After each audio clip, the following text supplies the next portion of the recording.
La panique, les larmes, la terreur. De Nova à Sydney, du 7 octobre au 13 décembre, les images se répondent en miroir, celles d'un antisémitisme mondialisé. L'une des victimes s'appelait Alex Klitman. Né en 1938 en Ukraine, il avait fui son pays pour échapper à l'Holocauste pendant la guerre. 87 ans plus tard, celui qui était passé à travers la barbarie nazie a succombé à la barbarie djihadiste sur une terre occidentale où il avait espéré être en sécurité pour toujours. Alors une réaction vous a surprise, Eugénie, c'est celle de Jean-Luc Mélenchon.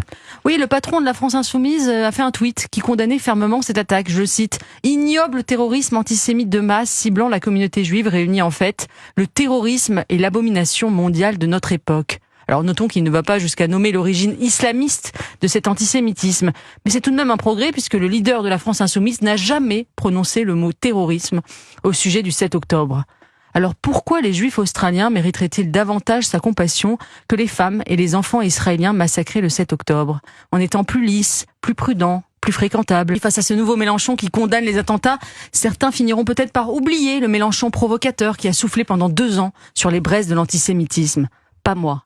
Je n'oublie pas qu'il a qualifié l'antisémitisme de résiduel, qu'il n'a jamais rappelé à l'ordre Rima Hassan qui félicite le Hamas sur les réseaux sociaux d'éliminer ses ennemis, qu'il s'est affiché avec Hassan Piker, youtubeur antisémite qui déclare « Toute putain de sioniste devrait être traitée comme un putain de nazi fanatique », qu'il laisse une députée de son groupe, Ercilia Soudé, soutenir le fiché S Elias Imzalen qui appelle à l'intifada dans Paris. Que la semaine dernière encore, il prenait la défense d'un universitaire islamo-gauchiste qui dressait une liste de génocidaires, pour la plupart juifs. Il n'y a qu'une leçon, toujours la même, à retenir de ce massacre.